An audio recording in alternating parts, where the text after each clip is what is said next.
यदि हम प्रतिसंवेदन से जी रहे हैं और किसी के साथ अगर हमारे गहरे कर्म प्रारब्ध है जिसको राइट लिविंग की ज़रूरी है, पर वह परिसंवेदन से नहीं जी रहे, तो क्या हमारे कर्म प्रारब्ध कटेंगे या नहीं, या फिर से रिसाइकल कंटिन्यू होगा? प्रश्न महत्वपूर्ण है कि कोई व्यक्ति है वह प्रतिसंवेदन से जी रहा है और किसी अन्य व्यक्ति के साथ उसके कार्य व्यवहार हो रहे हैं। उस कार्य व्यवहार होने से जो भी कर्म घट रहे हैं उनकी निर्जरा हो पाएगी या नहीं हो पाएगी, जबकि सामने वाला व्यक्ति प्रतिसंवेदन से नहीं जी रहा है। तो कर्म प्रारब्ध या तो कट जाते हैं या फिर जो है अपडेट हो जाते हैं। कर्म प्रारब्ध या तो कट जाते हैं या अपडेट हो जाते हैं। तो कटते क्यों हैं? यदि राइट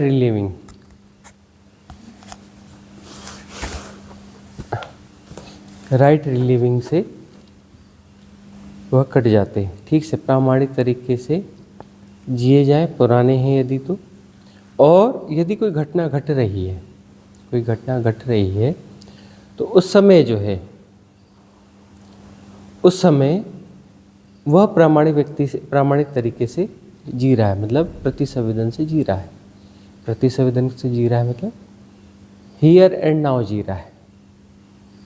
हियर एंड नाउ जो भीतर से आ रहा है उस तरीके से जी रहा है, तो उसके कर्म प्रारब्ध तो कट जाएंगे, उसके कर्म प्रारब्ध वहाँ पे कट जाएंगे।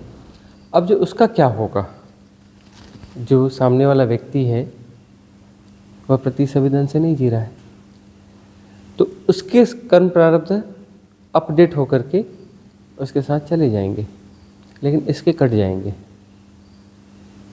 ऐसा जरूरी नहीं है कि दोनों प्रतिसंवेदन से जी रहे हों तभी कटेंगे, नहीं।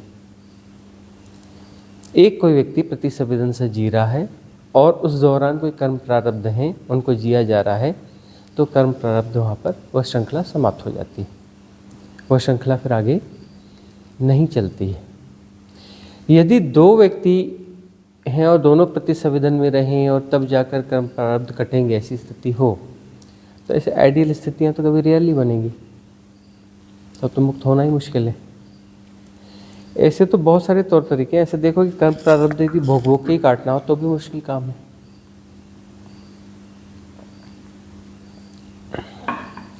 सिर्फ प्रतिसंवेदन से जी रहे हो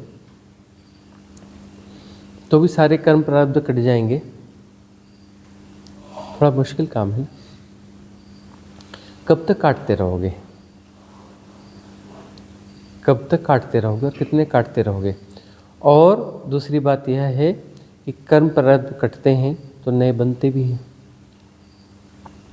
या तो पूरे होश से जी रहे हो, परिपूर्ण होश से जी रहे हो, पूरी प्रामाणिकता से जी रहे हो, पूरे प्रतिसंवेदन में जी रहे हो, तब जो है जीवन भर करते रहोगे तो भी पूरे तो नहीं कट सकते ना। लेन देन तो बहुत है ना। जिन लोगों के साथ लेन देन है वह लोग वहाँ आसपास हो ही, ऐसा जरूरी थोड़ी ना है। या उतनी यात्राएं करके उनके पास जाओगे, वह तो जरूरी नहीं है। या उन लोगों का भी जन्म नहीं हुआ है, फिर वो इस धरा पर मौजूद नहीं है, उनसे लेन देन कैसे निपटाओगे? तो उसके लिए विधियाँ होती हैं, इसलिए हमने इतनी विधियाँ दी हैं, कर्मा डिजॉल्विंग और यह और ऐसे बहुत सारी विधियाँ दी हैं कि नहीं दी विधियाँ? काला धुआं बन के कर्म प्रारब्ध निकल रहे हैं, 10 दिसंबर वाली विधि है, शिवोहम है, संपूर्ण ध्यान है। ये विधियाँ क्यों आई हैं? ज़्यादातर क्लिंजिंग की विधियाँ हैं। मतलब यह है कि उसे अंशतः भोग करके वह निपट जाए। अंशतः इन द सेंस कि उस समय में हम उनका भाव कर रहे हैं तो उसका जो आंशिक बहुत छोटा अंश का प्रभाव उस समय आएगा और वह डिजॉल्व हो जाएंगे। बहुत सारे इतने छोटे होते हैं कि उनका प्रभाव नहीं के जैसा ही होता है, पता भी नहीं चलता और निकल जाएंगे। तो साधना से भी यही होता है कि जो बड़े कर्म हैं वो छोटे छोटे झटके दे करके डिजॉल्व हो जाते हैं। बहुत छोटा, 1-2%, 3%, 1.5%, और गहरी साधना है तो पॉइंट में 0.01%, 0.2%, इस प्रकार से जो है वह भोग दे करके और डिजॉल्व हो जाते हैं। तभी उम्मीद बनती है कि प्रॉपर डिजॉल्विंग हो पाएगी, तभी उम्मीद बनती है। नहीं तो इतने कर्मों का लेन देन है, इतना बड़ा बही खाता है, इतना हिसाब किताब है, एक जन्म में तो निपटाना संभव है नहीं, जन्मों जन्मों लगेंगे। तो कैसे संभव है? साधना के द्वारा संभव, इसलिए साधना की जरूरत है। और इस प्रकार की कोई शर्त नहीं होती है कि दोनों प्रति संवेदन से जिएंगे, ना, ऐसा नहीं है। एक्चुअली कन्वर्सेशंस भी सुनते हो, तो ये कन्वर्सेशंस भी सुनते हो, इससे भी बहुत सारे कर्मों की क्लिनजिंग हो जाती है, बहुत सारे कर्मों की क्लिनजिंग हो जाती है। सुनने के बाद हल्का लगता है ना, निर्भर लगता है ना। निर्भर होने का क्या मतलब? कुछ कटा है तभी तो निर्भर हुआ, कुछ बोझ उतरा है। धारणागत रूप से हम अपने आप को क्या मानते हैं? पापी मानते हैं। भाई कोई भी ऐसा कर्म प्रारब्ध संस्कार बचा है, भीतर बचा है, तो क्यों बचा है? ये हम अपने आप को से उसमें पापी मानते हैं, गलत मानते हैं। गलत मानते हैं तो उसे संचित कर लिया और फिर जो है उसको कभी जी करके उसका हम लौटा देंगे, ऐसा हो जाएगा तो फिर यह बराबर हो जाएगा। अब धारणाओं को तोड़ा जाता है ना, कि क्या हो गया? कोई बोलता है कि एक कहने की बात कहीं ना कहीं से छोर पकड़ना पड़ता है कि मुझसे 10 साल पहले एक चूहा मर गया था, दवा डाली थी, और मुझे रातों में नींद नहीं आती ठीक से, 10 साल से परेशान हूँ, मेरे कारण एक चूहा मर गया था। धारणागत बात है ना। व्यवहारिक सत्य में ऐसा होता है। दिवाली में कहा जाता है घर की सफाई करो, अलाएं बलाएं सब निकल जाएंगी। सफाई करोगे घर की, अलाएं बलाएं निकल जाएंगी। कच्चे घर हुआ करते थे तो सफाई करोगे, गोबर लिपा जाता था, चूहों के बिल होते थे तो फिर से मिट्टी बना करके उसमें छाप दी जाती थी, है ना, सफाई की जाती थी। मकड़ी को जाले साफ किए जाते थे, किए जाते हैं ना, अभी भी किए जाते हैं। तो मकड़ियाँ मरती नहीं होंगी। तो देखो धारणात्मक प्रभाव कैसे होते हैं। बड़ा जीव होता है तो उसका बड़ा प्रभाव होता है, छोटा जीव होता है तो उसका प्रभाव नहीं होता। कोई एक बंदा है, वह किसी दूसरे बंदे को समझा रहा था, पाप पुण्य की चर्चा थी। उसने कहा कि बड़ा जीव जो है मारना मुश्किल काम है, छोटा जीव मारा जा सकता है। छोटे जीव को मारने में अंदर कोई खास अपराध बोध नहीं होता, बड़े जीव को मारना बड़ा मुश्किल काम है। तो उसने कहा कैसे प्रमाणित करके बताओ। उसने कहा ये चींटियाँ चल रही हैं, बड़ी छोटी छोटी चींटियाँ हैं, आंखों से दिख भी नहीं रही हैं, इन्हें मारा जा सकता है। उसने पैर रखा, जूते रखे, उसमें से मर गए। बोले बुरा लग रहा है ना, लेकिन कितना? बहुत छोटा। और सामने कुत्ता है, इसको मार के बता दो, मर जाना चाहिए। बस नहीं, इतनी हिम्मत नहीं है कि मैं इस कुत्ते को मार दूँ। बड़ा जीव है, अपराध बोध थोड़ा ज़्यादा महसूस होता है, उसकी तड़फन थोड़ी ज़्यादा दिखती है। और कृष्ण जो है गीता में कहते हैं अपराध का बोध नहीं है, अपराध का भाव नहीं है, पाप की धारणा नहीं है, तो युद्ध कर, लोगों को मार, तुझे पाप नहीं लगेगा। उसी के लिए गीता कही जाती है कि ये सब तो मरे ही हुए हैं, इनके कर्म प्रारब्ध के हिसाब से इस युद्ध में इन्हें मरना चाहिए, तो ये मरे ही हुए हैं। तुझे तो सिर्फ निमित्त की भूमिका दी गई है, तो निमित्त बन जा, मरना तो इन्हें ही है। तो निमित्त बनकर यदि जीते हो तो पाप का भाव नहीं बनता है, क्योंकि मैं तो निमित्त हूँ। अच्छा, निमित्त बन के जीते हो तो एक और बात है कि गलत कृत्य होते ही नहीं है। निमित्त बनकर जीते हो तो गलत कृत्य होते ही नहीं है।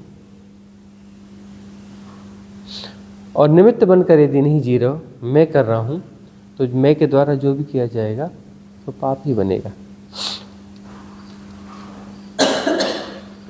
सम्राट वो है, चीन का सम्राट है, और बोधि धर्म वहाँ पर आए हैं। बोधि धर्म ने चीन में प्रवेश किया है। तो सम्राट वो पूछते हैं बोधि धर्म से, बनते मैं जो है बहुत दान पुण्य करता हूँ, हजारों भिक्षुओं को रोज भोजन कराता हूँ, हजारों भिक्षुओं को प्रतिदिन भोजन करवाता हूँ, बहुत सारे मठ बनवाए हैं, यह करता हूँ, इसका लाभ क्या होगा, इसका मुझे कितना पुण्य मिलेगा। बोधि धर्म ने कहा इसका पुण्य, क्या बात करते हो, तुम तो महापाप के भागी हो, तुम तो महापाप के भागी हो, तुम्हें तो पाप लगेगा।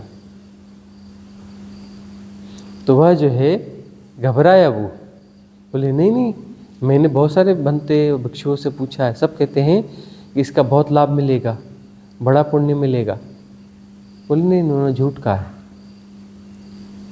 तब तो तुम्हें और बड़ा पाप लगेगा। तुम सभी भिक्षुओं से कहते पूछते हो ना कि तुमने इतना पुण्य किया है, इतना तुमने दान किया है, इतना दान किया है, इतने लोगों की सहायता की, इतने लोगों को भोजन कराया, तुम इसकी बार बार चर्चा करते हो ना, दे करके तुम भूले नहीं हो ना, दिया तुमने गुणाभाग से है ना, दिया है किसी फल की कामना से दिया है ना, इसका पाप लगेगा, पुण्य नहीं होगा।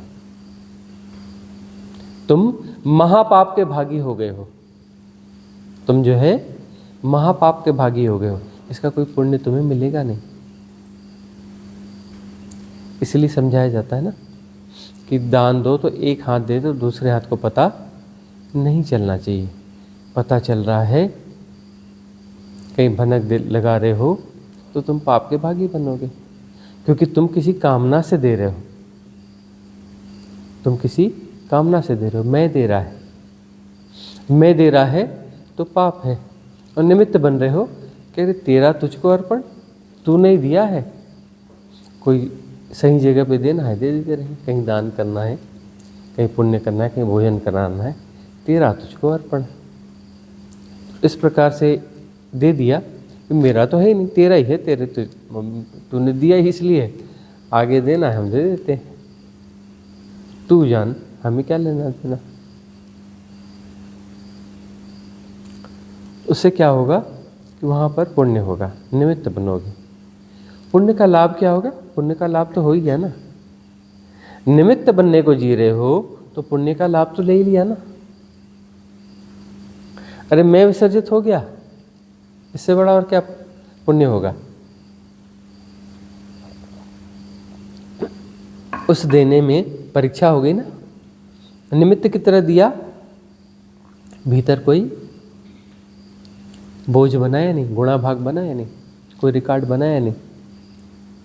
रिकॉर्ड नहीं बनाया तो पुराने रिकॉर्ड भी डिलीट हो जाते हैं, डिसॉल्व हो जाते हैं। कोई कृत्य कर रहे हो निमित्त की तरह, तो उस समय तो उसका इम्प्रिंट नहीं पड़ रहा है, उसका इम्प्रिंट नहीं पड़ रहा है। निमित्त की तरह कर रहे हो मतलब इम्प्रिंट नहीं बनेगा, उसका कोई आकाशीय रिकॉर्ड नहीं बनेगा। तो आकाशीय रिकॉर्ड उसका नहीं बनेगा तो भीतर एक सिचुएशन खड़ी हो जाती है कि पुराने आकाशीय रिकॉर्ड भी उड़ने लगते हैं, डिसॉल्व होने लगते हैं। भीतर इम्प्रिंट नहीं बनना चाहिए। यदि कन्फ्यूज़न में हो और कहते हो कि नहीं इससे पाप लगेगा क्या, यह लगेगा क्या, तो पाप हो गया, फिर पाप घट जाएगा। निमित्त की तरह जी रहे हो तो कोई द्वंद्व होगा नहीं, मैं निमित्त हूँ। तो निमित्त की तरह यदि अर्जुन युद्ध करता है और उसके बाणों से हजारों लोग मर जाते हैं, उसके बाण से हजारों लोग मर जाते हैं, लाखों लोग मर जाते हैं, उसे कौन सा पाप लगेगा, क्यों पाप लगेगा, वह तो निमित्त है, वह तो निमित्त है ना। निमित्त का कोई पाप तो होता नहीं, कोई पुण्य तो बनता नहीं, कोई कर्म प्रारब्ध बनता नहीं। तो कैसे जीना चाहिए, निमित्त की तरह जीना चाहिए। निमित्त की तरह जियोगे तो मैं होगा नहीं, वही है, वही है, अस्तित्व ही है। वह इस रूप में जी रहा है, रेशमा बन के जी रहा है। वह निमित्त है। तो निमित्त है और वही है, दूसरा कोई है नहीं, तो वहाँ तो कोई कर्म प्रारब्ध बनेगा नहीं। लेकिन इसके साथ यही होता है, निमित्त की तरह जीने से पुराने कर्म प्रारब्ध उड़ते चले जाते हैं और जन्म जन्म नहीं लेने पड़ेंगे कर्म प्रारब्ध के खजानों को खाली करने के लिए। और ये विधियां भी दी जाती हैं, ऐसे कर्म प्रारब्ध खाली होते हैं। इतनी विधियां दी हैं ना, 53 विधियां हो गई शायद। इसमें ज़्यादातर विधियां क्लींजिंग की हैं। इनका यदि प्रयोग करते हो तो कर्म प्रारब्ध डिजॉल्व हो जाते हैं। डिजॉल्व होते हैं तो होश बढ़ता है, होश बढ़ता है तो उस होश से साधना और सघन होती है। वह पात्रता बनती है कि तुम निमित्त की तरह ज़्यादा जी पाओगे। निमित्त की तरह जीने भी लगोगे, वह भी काम करेगा, तो उससे यह होगा कि विधियां और गहरी हो जाएंगी। विधियां और गहरी करोगे तो पात्रता और बढ़ जाएगी, क्लींजिंग और हो जाएगी। ये एक ऐसा साइकिल चलेगा जो क्लींजिंग साइकिल है, क्लींजिंग का साइकिल है। इसमें क्लींजिंग होती जाएगी, होती जाएगी, होती जाएगी और सब कुछ क्लीन हो जाएगा। चित्त निर्विकार हो जाएगा। निर्विकार होगा तो निर्विचार हो जाएगा। सारे विचार विकारों की उत्पत्ति हैं। सारे विचार जो है विकारों की उत्पत्ति हैं। विकार होंगे ही नहीं तो विचार जन्मेंगे कैसे? विचारों को जन्म के लिए कोई उत्प्रेरणा चाहिए, कोई द्वैत चाहिए, कोई द्वंद्व चाहिए, कोई अवधारणा चाहिए, कुछ न कुछ चाहिए ना, तभी तो विचार जन्म लेंगे ना। अब वहाँ कोई सापेक्षता बची नहीं तो विचार जन्म कैसे लेंगे, है ना। इसलिए विभाग करते हैं जब पतंजलि, तो कहते हैं सविचार समाधि, निर्विचार समाधि। फिर उसके ऊपर जाकर कहते हैं सविकल्प समाधि, निर्विकल्प समाधि। अब वहाँ पे कोई विकल्प बचा ही नहीं, विकल्प ही नहीं है और विचार कहाँ से आएगा? वही है, दूसरा कोई है ही नहीं, दूसरा कोई बचा ही नहीं, द्वैत बचा ही नहीं, विकल्प बचा ही नहीं, तो विचार कहाँ से जन्म लेंगे? उसे शिव तत्व कहते हैं ना। तो शिव तत्व है मतलब वहाँ पर वह एकमात्र तत्व है, तत्व दर्शन हो गया। वही तत्व जो है निराकार है और वही साकार है, तत्व का दर्शन हो गया।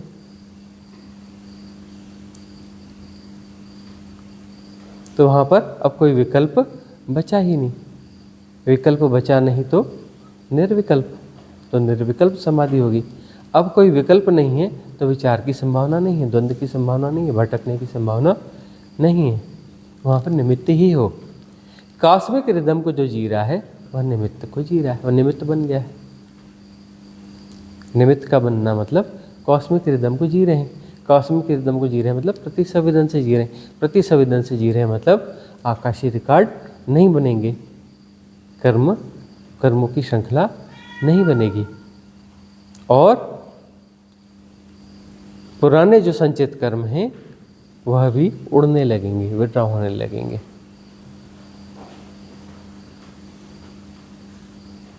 ठीक है ना। अगला प्रश्न कौन है? रश्मि जी का है। हाँ, प्रणाम स्वामी जी। जैसे आप बताते हैं कि एग्जिस्टेंस भी हमारी फ्री विल में इंटरफेयर नहीं करता, तो हमें कैसे पता लगेगा कि जो हमारी फ्री विल है वो राइट डायरेक्शन में काम करती है, जो हमारे लिए बेटर हो? और जो कॉस्मिक रिदम है और हमारी सेल्फ विल के बीच में कैसे हम डिफ्रेंशिएट करेंगे? क्योंकि इतनी थिन लाइन है कि हमें पता ही चलता कि हम सेल्फ विल में है या ये कॉस्मिक रिदम है। हम सेल्फ विल में हैं, ये कॉस्मिक रिदम में, कैसे पहचानेंगे?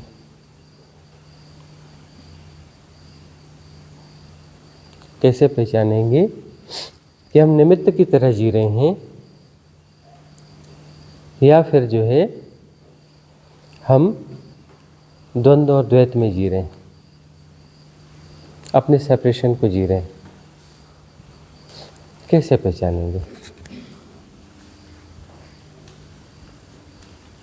यदि हम जो है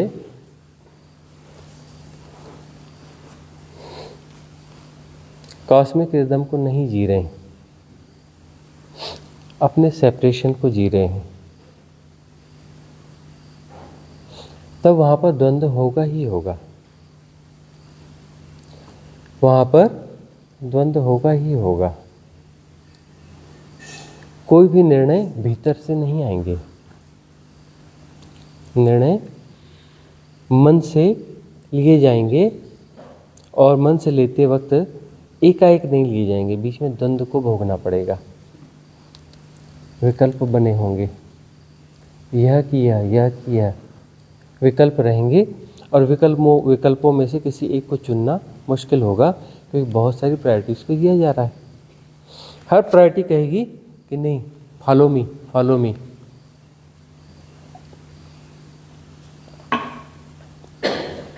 सारी जो प्रायोरिटीज़ हैं धारणागत हैं, धारणाएं प्रभाव डालेंगी कि मुझे फॉलो करो। और ऐसा मत समझना कि एक ही दिशा की धारणा होती हैं। जिस दिशा की धारणा है उसकी विलोम धारणा भी भीतर एग्जिस्ट करती है, उसमें से कोई एक ज़्यादा प्रभावशाली होगी, एक कम प्रभावशाली होगी, लेकिन विलोम धारणा होती है, तभी वो एग्जिस्ट कर पाती है। कोई पापी होता है ना, अत्याचारी होता है, बदमाश होता है, गुंडा होता है, वह भी कुछ ना कुछ अच्छे काम करता है, क्योंकि विलोम धारणाओं को किन्हीं अंशों में वह भी जी रहा होता है, वह अंश थोड़े कम होते हैं, बैलेंस करने के लिए फिर कभी उन्हें भी जीता है, तब अपने आप को जस्टिफाइड कर लेता है कि मैं इतना बुरा नहीं हूँ। वो तो मजबूरी है कि बुरे कर्म करने पड़ते हैं, मजबूरी है, परिवार पालना, ये करना, वह करना, और मैं कुछ अच्छे काम भी करता हूँ, कुछ अच्छे काम भी करता हूँ कि मैंने इसको इतना दान दिया, मैंने इस मंदिर में कुछ चढ़ाया, इस जगह ऐसा किया, जबकि वह बहुत सारा गलत काम करके या बहुत सारा गलत प्रकार से धन बटोर करके उसका छोटा मोटा अंश जो है इस काम में खर्च करता है, बहुत छोटा अंश खर्च करता है, और खुद को जस्टिफाई कर लेता है कि मैं ठीक हूँ, मैंने चोरी करी होगी लेकिन मैंने दान भी तो किया, चोरी लाख रुपए की करी, दान जो है 1500 का कर दिया, है ना, और कहता है देखो मैं दानी भी तो हूँ, मेरा कर्म बराबर हो गया, लेकिन उसके भीतर तो सब स्पष्ट है कि मैं धोखा दे रहा हूँ, उसके अंतरतम को तो पता है ना यार। तो क्या होगा, वह उसके अंतरतम को पता है, मतलब उसे पता है कि मैं मुक्त नहीं हूँ, मैं कॉस्मिक रिदम को नहीं जी रहा हूँ, मैं प्रतिसंवेदन को नहीं जी रहा हूँ। ऐसा कुछ कर रहा है तो क्यों कर रहा है? सेपरेशन के कारण कर रहा है, अपने आप को जस्टिफाई करने के लिए कर रहा है ना, कि मैं ठीक हूँ, मैं हूँ और ठीक हूँ, मजबूरीवश मैं गलत काम करता हूँ। तो जहाँ पर भी कोई ऐसी चीज़ घटेगी जो कॉस्मिक रिदम के अनुरूप नहीं है, तो वहाँ इस प्रकार की सारी चीज़ें घटेंगी कि अपने आप को जस्टिफाई करोगे। पहली बात क्या है, अपने आप को जस्टिफाई करोगे कि नहीं मैं ठीक हूँ, मैं गलत नहीं हूँ, देखो मैं अच्छे काम भी करता हूँ। तो जस्टिफाई कर रहे हो का अर्थ है कि सेपरेशन को भी जी रहे हो, कॉस्मिक रिदम को नहीं जी रहे हो। कॉस्मिक रिदम को जियोगे तो वहाँ द्वंद्व होता ही नहीं, विचार होता ही नहीं दूसरा, ठीक है ना। अगला प्रश्न किसका है? गुरुजी, पूजा रेग्मी जी का यूएस से क्वेश्चन है कि परिवार में रहकर साधक एक डबल एज्ड तलवार पे चल रहा होता है और साधक को इस बात का पूरा होश भी रहता है। ऐसे में साधक कैसे सुनिश्चित करे कि थिन से थिन सेपरेशन या बॉन्डेज भी क्रिएट ना हो?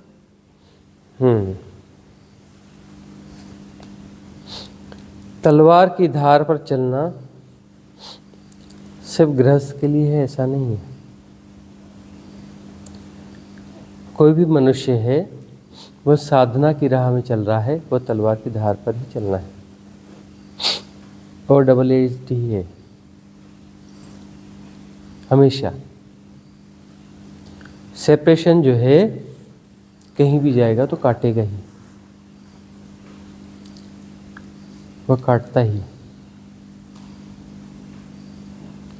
सेपरेशन कहीं भी जाएगा तो गलती काम होता है। वही बात चल रही थी, मैं यदि दान देगा तो अब पुण्य नहीं है, पाप है। मैं यदि दान देता है तो मैं वो पाप है। जब मैं नहीं होता है तब दान देता है तब वो पुण्य है। पुण्य का अर्थ है कि दे करके उसे प्रदर्शित नहीं करना है, उसे दुनिया को दोहरा दोहरा के नहीं बताना है, अपनी तरफ से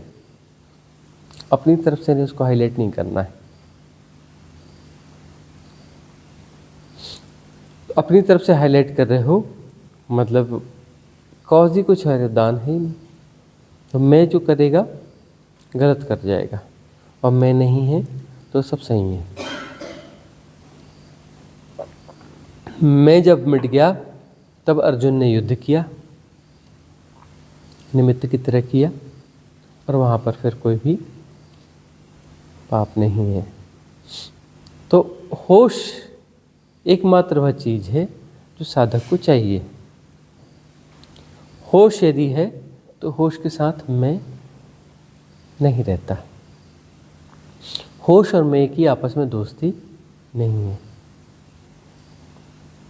होश और मैं की आपस में दोस्ती बिल्कुल नहीं है। यदि होश है तो मैं नहीं हो सकता और मैं है तो होश नहीं हो सकता। दोनों का आपस में संबंध नहीं है। तो साधक के पास एकमात्र चीज़ है अपने होश को बढ़ाना। गृहस्थ में रहते हुए कैसे करें? गृहस्थ में रहते हुए तो कसौटी पास में ही है।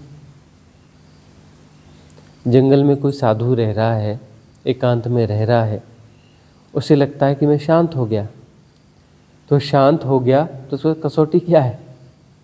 कसौटी तो कुछ है नहीं। गृहस्थ है, संसार में रह रहा है, तो उसके पास कसौटी है ना। और वह तो खैर बातें खत्म हो गई, कभी खूब जंगल हुआ करते थे। बहुत सारे किसान भी ऐसे जंगलों में रहा करते थे। ऋषियों के गांव जो है जंगलों में हुआ करते थे। अपने परिवार से जो ऋषियों के गांव होते थे, ऋषिपुत्र ऋषिपुत्रियाँ कहलाते थे उनके बच्चे। ऋषि यानी गृहस्थ हुआ करते थे। ये वाले सन्यास की धारणा तो ज़्यादा पुरानी नहीं है ना, शंकराचार्य से आई है ना। कितने साल हुए अभी शंकराचार्य को आए हुए? 800 कुछ साल, ऐसे ही कुछ तो हुआ है ना।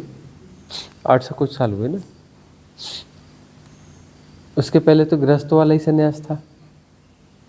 गृहस्थी साधक हुआ करते थे, गृहस्थ ऋषि मुनि हुआ करते थे।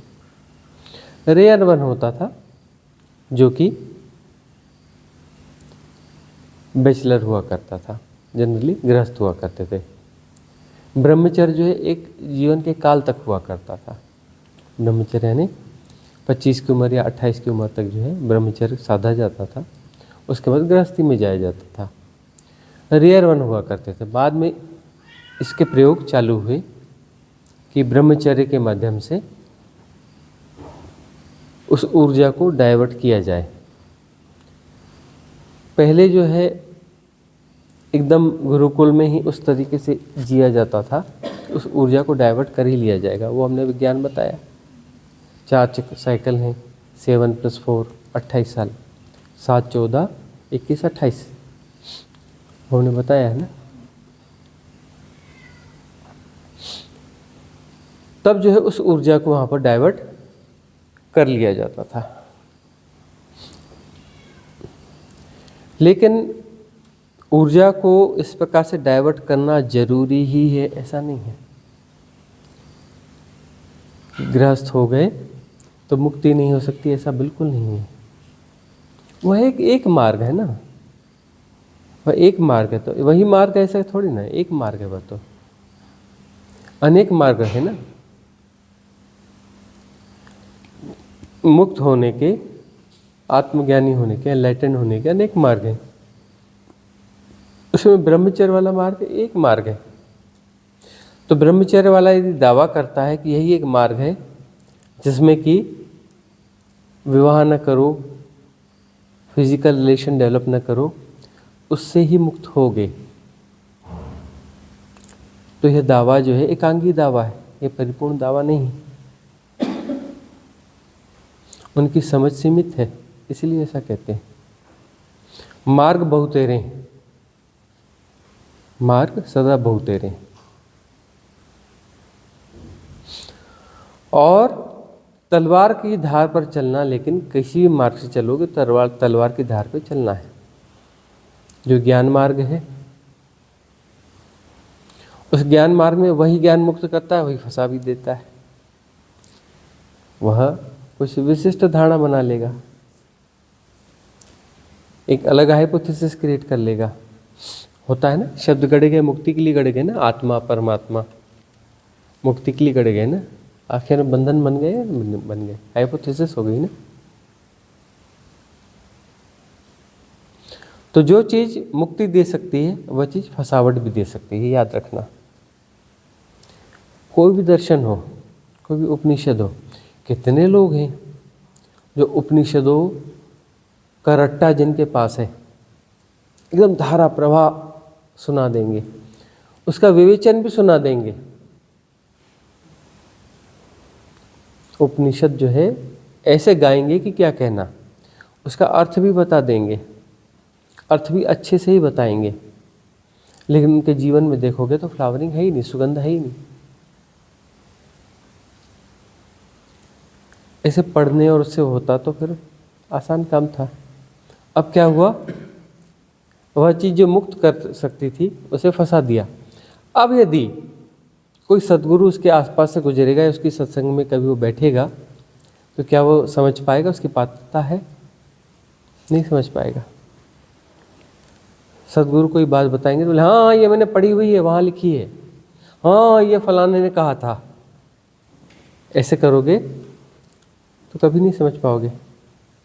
और कहा तो सब कुछ कहा जा चुका है। हम जो कह रहे हैं ये पहली बार कहा जा रहा है, ऐसा तो है नहीं। सब कहा जा चुका है और हजारों लाखों बार कहा जा चुका है, हजारों लाखों बार, कोई एक ने नहीं कहा है। और पीछे जाओगे तो तुम सोच रहे हो ना कि यह जो है इसमें से एक वाक्य फलाने से मिलता जुलता है, या 2-4 वाक्य फलाने से मिलते जुलते हैं। उनकी देशना को पढ़ो जिनसे मिलते जुलते हैं, और उसके जाकर के पिछले वाले पढ़ो, अरे ये तो सब वहाँ के मिलते जुलते दिखते हैं।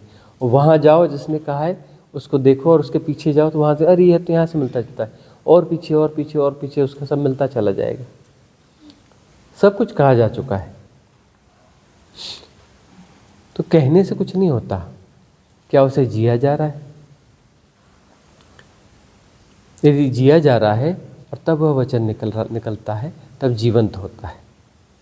जीवंत होता है तब वह काम करता है।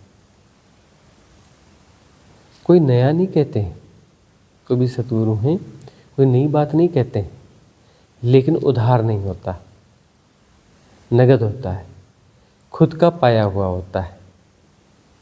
भाषाएं तो वही होंगी ना, शब्द वही होंगे ना, वही तो भाषाएं होंगी, वही शब्द होंगे, और कैसे होंगे, है ना। तो तलवार की धार पर चलना है, इसका अर्थ यह है कि जो चीज मुक्त करती है वह चीज फंसाती भी है। होश से जीना है, होश से जिएंगे तो फिर फंसावट के चांसेस नहीं है। बेहोशी में ही फंसावट होती है, सारी फंसावट बेहोशी में होती है, होश में नहीं होती। होश वह चीज़ है जो बचा सकती है। तो साधक को करना क्या है, अपने होश को बढ़ाना है।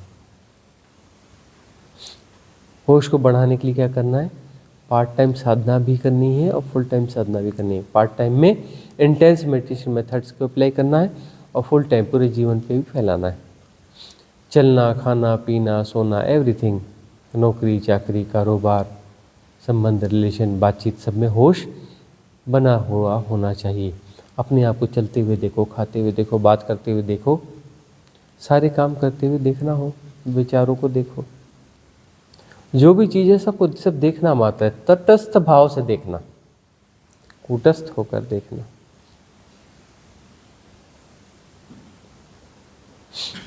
उसके साथ एसोसिएट नहीं होना है। विदाउट एसोसिएशन जैसा का तैसा जानते रहना। तो विदाउट एसोसिएशन जैसा का तैसा जानते रहोगे, यह एकमात्र मार्ग है, मुक्त हो जाओगे। सारी विधियां लाके यहीं खड़ा करती हैं, सारे दर्शन ला करके यहीं खड़ा करते हैं कि तुम्हें निमित्त बना देंगे और जो जैसा हो रहा है जैसा का तैसा जाना जाएगा। किसी भी दर्शन से चलोगे पहुँचोगे वहीं पर। इसलिए हम सार सूत्र कहते हैं कि सब हो रहा है और सब जाना जा रहा है। जानना अलग से नहीं है, इनबिल्ट है। वह जो है इनबिल्ट है, सब हो रहा है के तहत ही जानना भी हो रहा है। यही सार सूत्र है। इस सार सूत्र को समझ लो तो फिर गृहस्थ रहो, कोई दिक्कत नहीं है, कहीं भी रहो। कठिन है लेकिन कठिनाई के उपाय भी हैं। उपाय यही है, सब हो रहा है और जानना भी हो रहा है। और कोई प्रश्न इसके साथ ऐड करना है? नहीं। हाँ हाँ हाँ। मोह को कैसे पहचाने? मोह को कैसे पहचाने? मोह के साथ आग्रह होता है। मोह जो है, मोह के साथ आग्रह होता है कि इसका जो है ऐसा होना ही चाहिए, भला होना चाहिए, उसका यह काम बनना ही चाहिए, किसी भी कीमत पे बनना ही चाहिए, फेल बिल्कुल नहीं होना चाहिए। यदि उसका यह काम बिगड़ गया तो गड़बड़ हो जाएगी, दुखी हो जाएंगे, टूट जाएंगे, क्योंकि ऐसा नहीं होना चाहिए, ऐसा ही होना चाहिए।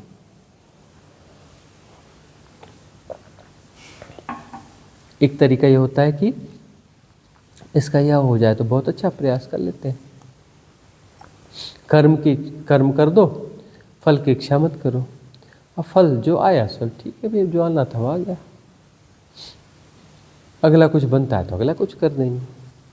मोह कहता है कि नहीं, ऐसा किया तो इसका रिजल्ट चाहिए ही चाहिए। रिजल्ट ओरिएंटेड हो। मोह में तुम क्या होते हो? रिजल्ट ओरिएंटेड होते हो मोह के साथ में, है ना। और प्रेम में तुम रिजल्ट ओरिएंटेड नहीं होते। प्रेम में रिजल्ट भी नहीं, अरे कोई बात नहीं, काहे चिंता लेते हो, अरे दुनिया ऐसी चलती है, अरे चीज़ें बनती बिगड़ती रहती हैं, कौन सी स्थायी बन जानी थी, मत लो टेंशन। बच्चे से फेल हो गया, कोई बात नहीं बेटा, तो अकेला फेल हुआ है, अरे सालों से इतनी परीक्षाएं चल रही हैं, हजारों लाखों लोग फेल हो चुके, तो तेरे से कौन सा पाप हो गया, ठीक है अगली बार जैसा होगा देख लेना। उदार होता है प्रेम। कैसा होता है? उदार होता है। मोह उदार नहीं होता। यदि मोहग्रस्त हो ना, तुम्हारा बच्चा यदि फेल हो गया तो तुम पहचान लेना, तुम मोह में क्या करने वाले हो, तुम उसे गालियाँ दोगे, डांटोगे, मारोगे, ऐसी तैसी कर दोगे उसकी, क्योंकि तुम मोहग्रस्त हो। और यदि तुम प्रेम में हो तो उसने जो रिजल्ट आया ठीक है बेटा, कोई बात नहीं, उदारता झलकेगी वहाँ पर। और हर कोई अपने कर्म प्रारब्ध को भोग रहा है, हर सोल अपनी यात्रा पर है ना। उसकी यात्रा ऐसी है, उसे मोहग्रस्त होकर के तुम कर क्या लोगे? उसे अपने कर्म प्रारब्ध जीने, तुम कहते हो नहीं ऐसा ही होना चाहिए, तुम्हारे कहने से थोड़े ना होगा। उसके सोल के अपने कर्म प्रारब्ध है, योग संयोग से तुम्हारे गर्भ में आ गई, तुम उसके माँ बाप बन गए, तुम्हारा कैसे हो गया भाई? तुम्हारा शरीर तुम्हारा नहीं और तुम्हारा हो गया, तुम्हारा शरीर तुम्हारा नहीं है और बच्चा तुम्हारा हो गया। अरे वो सोल अपनी यात्रा पर है, प्रकृति के खेल के तहत में जो होना है वो हो गया, ठीक है। एक संबंध निर्मित हो गया, सामाजिक संबंध, एक प्राकृतिक संबंध निर्मित हो गया, तो टेम्पररी है, क्योंकि जिसके साथ संबंध बन रहा है वह भी टेम्पररी है। ये शरीर भी नश्वर है और वह शरीर भी नश्वर है। इसका कितना महत्व देना है। तो सारे मोह जो है मैं और मेरे के हैं, मैं और मेरे के साथ दुराग्रह होता है, ये ऐसा ही होना चाहिए और ऐसा नहीं हुआ तब तो बहुत दुख होगा, बहुत कष्ट होगा। ठीक है ना? जहाँ मोह नहीं है गुरुजी वहाँ एक्सेप्टेशन लेवल अलग होगा भाई। मोह के साथ में एक्सेप्टेंस नहीं होगा ना, रिजल्ट ओरिएंटेड हो ना, कि यही रिजल्ट चाहिए। एक्सेप्टेशन तो होगा नहीं कि जो भी रिजल्ट आएगा तो हमें स्वीकार है, ऐसा थोड़ी ना होगा। रिजल्ट ओरिएंटेड हो। और प्रेम में हो तो रिजल्ट ओरिएंटेड नहीं हो, क्योंकि हमारा दायित्व है करना, आगे जो होना सो होगा, गुणा भाग है ही नहीं। एक्सेप्टेंस लेवल परम होगा। प्रेम जो है तुम्हें जैसा का तैसा स्वीकार करता है। मोह तुम्हें बदलना चाहता है, तुम्हें जो है जैसा है वैसा नहीं रहने देना चाहता। तुम्हारा बच्चे के साथ मोह है तो तुम उससे कहोगे कि हमारे जैसे बनो या ऐसे बनो, हमारी धारणाओं के अनुकूल बनो। तुम उसे बदलना चाहते हो, तुम हिंसात्मक होते हो बच्चों के प्रति, क्योंकि तुम उसको जैसा का तैसा स्वीकार नहीं करते, क्योंकि तुम मोहग्रस्त हो। प्रेम तो तुम्हारा है नहीं।